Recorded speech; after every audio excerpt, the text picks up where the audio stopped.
이번 주는 굵직한 금융 뉴스로 가득합니다. 오늘은 CPI 결과가 발표되고 내일은 PPI를 비롯해 이번 주에만 많은 뉴스가 쏟아질 예정입니다.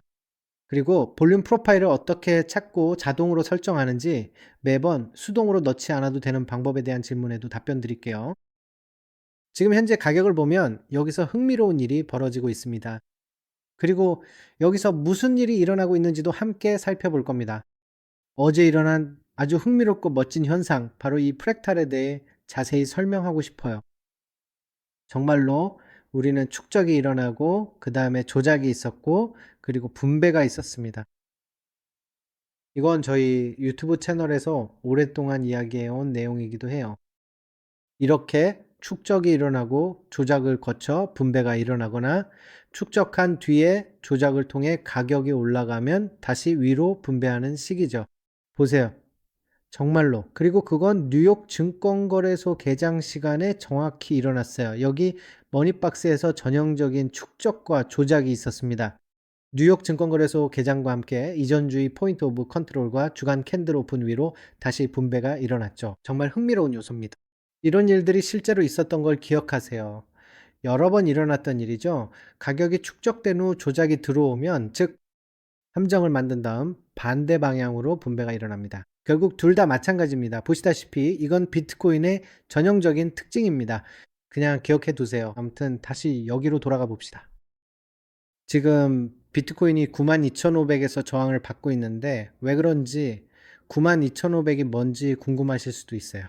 그리고 92,800에서도 그러니까 지금 실제로 약간 위쪽이긴 한데 거기도 지난주 가치 영역 고점입니다. 근데 왜 그런지 보여드릴게요. 이게 바로 비트코인이 저항을 받고 있는 구간입니다. 여기에는 아주 구체적인 이유가 있고 여기를 봐야 하는데 지금 이 시점이라는 걸 알 수 있습니다. 지금 우리는 이번 달에 50% 지점에 와 있습니다. 오늘은 CPI 결과가 발표되는 날이에요. 보통 CPI 결과는 전환점, 즉 가격이 완전히 방향을 바꾸는 지점이 되곤 합니다. 아니면 큰 페이크아웃이 나오기도 하죠. 그 이유를 지금부터 보여드릴게요. 지난달에도 CPI 결과가 있었습니다. 제가 틀리지 않았다면 바로 정확히 이곳이 확실했던 것 같아요. 이게 지난번 CPI 결과였습니다. 여기서 큰 즉각적인 펌핑이 나왔고 그 다음에는 손절매를 터뜨리기 위해 가격이 급락했죠. 하지만 여기서의 CPI 결과는 오늘의 CPI 결과와는 달랐습니다. 그 이유를 살펴보자면 기억하시겠지만 지난달에 발표된 소비자 물가 지수인 CPI 결과는 미국 정부의 셧다운 사태 때문이었는데요. 그래서 미국 정부가 오랫동안 셧다운 상태였기에 결과 발표를 몇 번이나 놓쳤습니다. 그래서 이날은 두 달치 결과가 한 번에 발표된 것이죠. 아시겠죠? 그때 변동성이 상당히 심했습니다. 오늘도 CPI 결과가 발표되는데 이번에는 처음으로 정상 발표될 예정입니다. 그래서 바로 이 점이 중요한 이유입니다. 지난 몇 달 동안 모든 CPI 결과가 전환점이었어요. 그리고 항상 큰 매매 기회가 있었죠. 강세장이든 약세장이든 어느 쪽이든 좋은 매매 기회가 항상 나왔어요. 왜냐면 여기서 보시면 이 경우에는 고점을 돌파한 다음에 완전히 하락했죠. 근데 이런 빠른 움직임이 참 좋아요. 저는 빠른 움직임이 좋거든요. 그리고 이 경우에는 5% 조정이 있었어요. 그리고 마찬가지로 이게 위쪽으로 5% 오를 가능성도 있죠.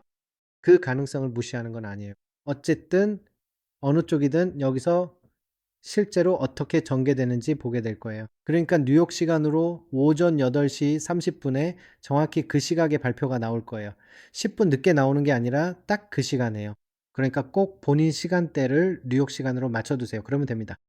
그리고 나서 오전 8시 30분에 가격을 확인할 수 있어요. 그때 그 가격이 CPI 결과에 반응하게 될 거예요. 이 점을 꼭 기억하세요.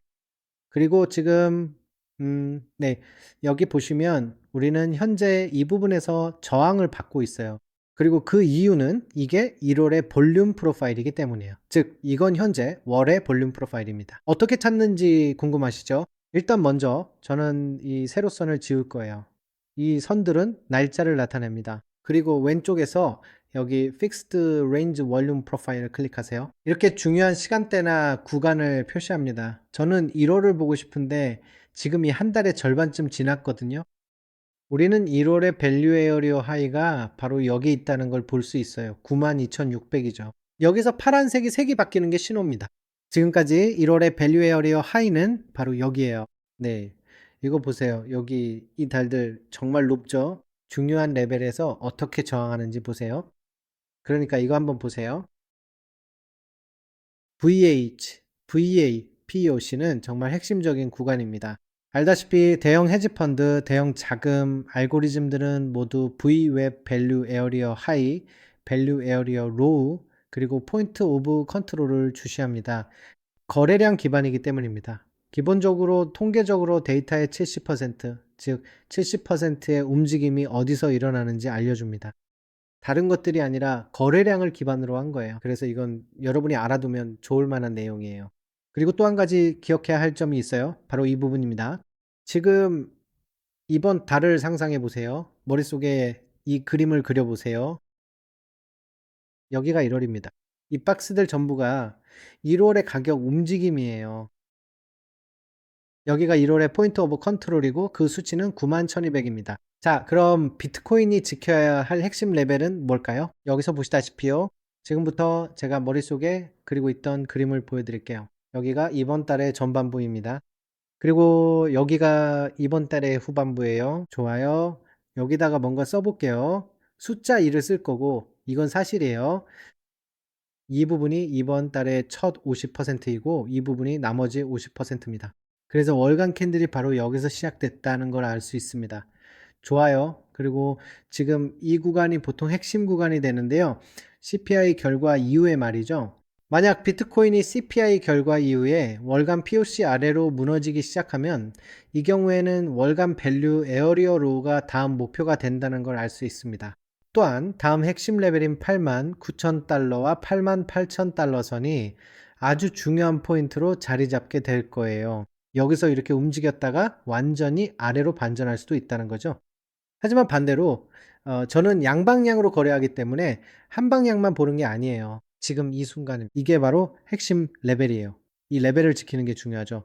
만약 비트코인 가격이 진지하게 생각해 보세요. 비트코인 가격이 오늘 CPI 결과와 함께 더 높이 가고 싶다면 이 레벨을 돌파해야 합니다. 그래서 지난주 가치 영역 고점과 이번 달 가치 영역 고점이 여기서 지지받고 계속 위로 갈 수 있습니다. 하지만 지금은 여전히 그 아래에 있습니다.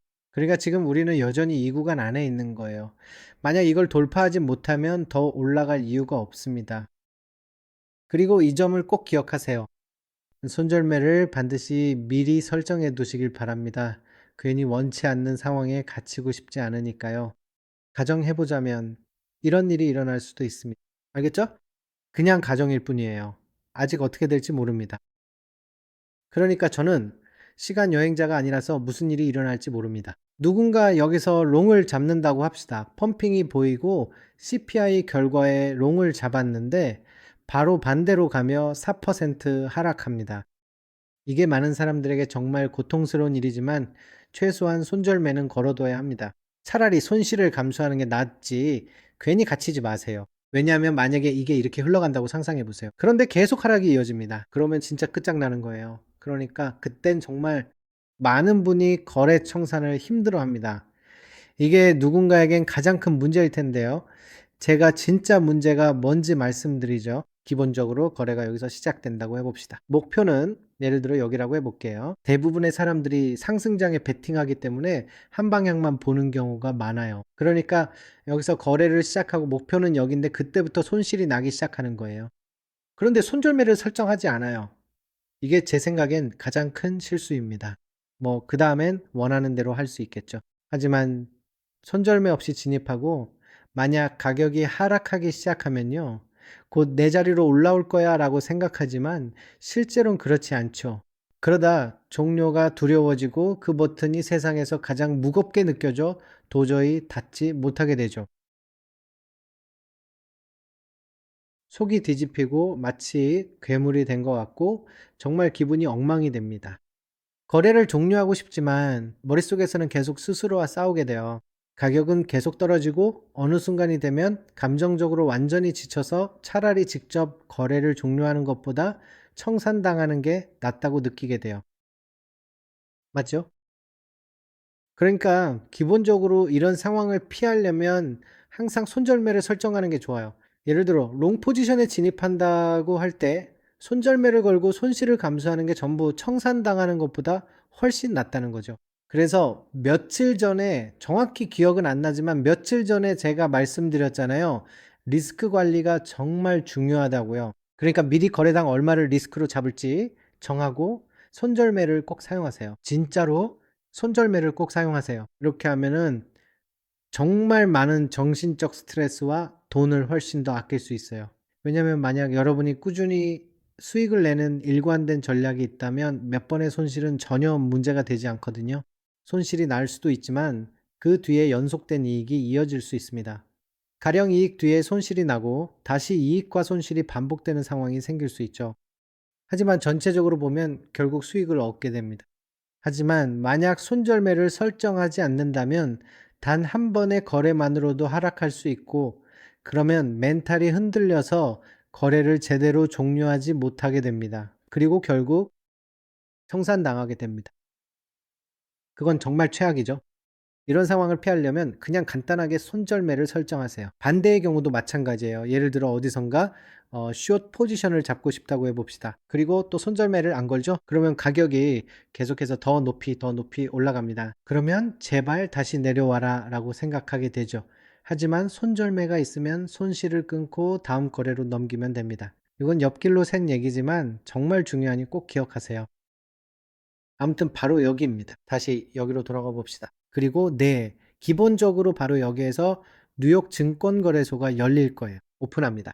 여러분, 평소처럼 오전 8시 30분에 뉴스가 있습니다. 뉴욕 시간으로 8시 30분에 뉴스가 나옵니다. 그래서 저는 적어도 만약에 페이크 아웃이 있거나 아니면 이런 식으로 가격이 여기서 가정상 모인다면 또 한번 이런 식으로 움직이고 모이고 조작이 일어난다면요.